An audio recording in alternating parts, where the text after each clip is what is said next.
आमच्या ज्या मागण्या आम्ही मांडल्या होत्या त्यामधल्या आमच्या 2 मागण्या शासनानं मंजूर केलेल्या आहेत आणि 2 मागण्यांसंदर्भात शासनानं काही टेक्निकल गोष्टी असल्यामुळे टेक्निकल गोष्टी अशा की जो सगळ्या सोयऱ्यांचा अध्यादेश आहे तो अध्यादेश अजून यायचा आहे, पण येण्याच्या अगोदर सर्वपक्षीय नेत्यांच्या उपस्थितीमध्ये बैठक होणार आहे आणि ती बैठक झाल्याशिवाय आम्ही सगळ्या सोयऱ्याचा अध्यादेश काढणार नाही अशा पद्धतीचं आश्वासन आम्हाला दिलेलं आहे। त्यामुळं 2 मागण्या मान्य झालेल्या आहेत। एक गोष्ट अजून घडायची आहे आणि तिसरी गोष्ट बोगस कुणबींच्या आमच्या ज्या हरकती आहेत शासनाच्या त्याच्यावरती आम्ही ऑब्जेक्शन घेतलेलं होतं, पण शासनानं आम्हाला सांगितलंय की खोटी कुणबी सर्टिफिकेट देणारे आणि घेणारे या दोघांवर आम्ही कारवाई करू असं आम्हाला मायबाप सरकारनं, संविधानिक सरकारनं 12 करोड जनतेचं दायित्व आणि समत्वाची ममत्वाची भावना असणाऱ्या सरकारनं असं सांगितलंय की आम्ही बोगस सर्टिफिकेट घेणाऱ्याला आणि देणाऱ्याला आम्ही त्यांच्यावर कारवाई करू। पण मी एक कार्यकर्ता म्हणून माझं म्हणणं असं आहे की ज्या सरकारनं प्राधान्यक्रमानं सर्टिफिकेट इश्यू केले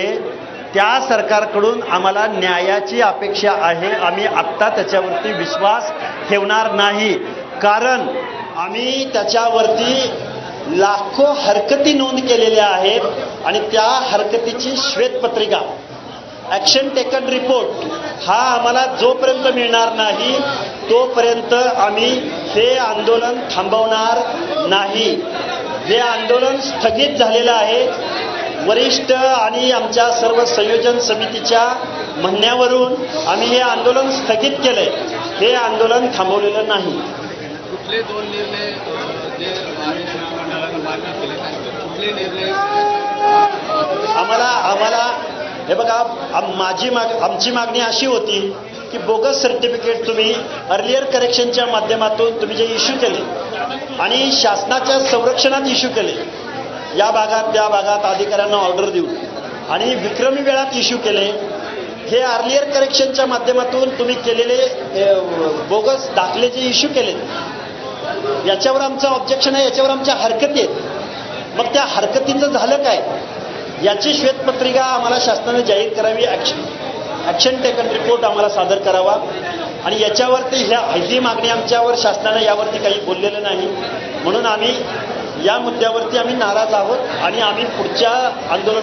आंदोलनामध्ये आम्ही हा विषय लावून धरणार आहोत। आणि पुढचा विषय आमचा पंचायत राजमधलं आमचं 56,000 जागांचं रिझर्वेशन गेलेलं आहे आणि गेल्या 3 वर्षापासून कोर्टामध्ये आमची केस पेंडिंग आहे आणि त्यामध्ये शासन त्यांना विनंती करणार आहे की नाही का पंचायत राजच्या निवडणुका ओबीसी आरक्षणाशिवाय घेणार आहे, याचं उत्तर आम्हाला शासनानं द्यावं।